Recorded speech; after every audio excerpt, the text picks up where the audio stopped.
حضرت جابر رضی اللہ تعالیٰ عنہ بیان کرتے ہیں، میں نے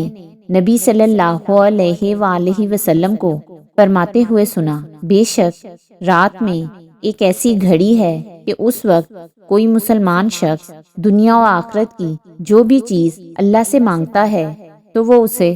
وہی چیز عطا فرما دیتا ہے، اور یہ ہر رات ہوتا ہے۔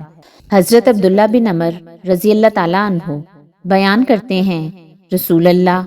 صلی اللہ علیہ وآلہ وسلم نے فرمایا، حضرت داؤد علیہ السلام کی نماز اور حضرت داؤد علیہ السلام کا روزہ اللہ کو انتہائی محبوب ہے۔ آپ نصف شب سوتے اور تہائی رات قیام کرتے تھے، پھر رات کا چھٹا حصہ سوتے تھے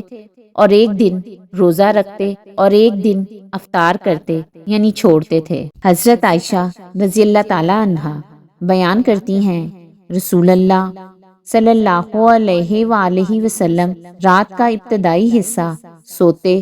اور آخری حصہ تہجد پڑھتے ہوئے جاگتے تھے، پھر اگر آپ نے تعلق زن و شو قائم کرنا ہوتا تو قائم کرتے، پھر سو جاتے۔ اگر آپ اذان اول کے وقت جنبی ہوتے تو آپ جلدی سے غسل فرماتے، اور اگر جنبی نہ ہوتے تو نماز کے لیے وضو کرتے، پھر 2 رکعتیں پڑھتے۔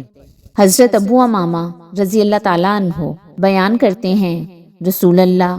صلی اللہ علیہ وآلہ وسلم نے فرمایا، نماز تہجد پڑھا کرو کیونکہ وہ تم سے پہلے صالحین کی روش ہے، تمہارے رب کا قرب حاصل کرنے، گناہوں کی معافی اور گناہوں سے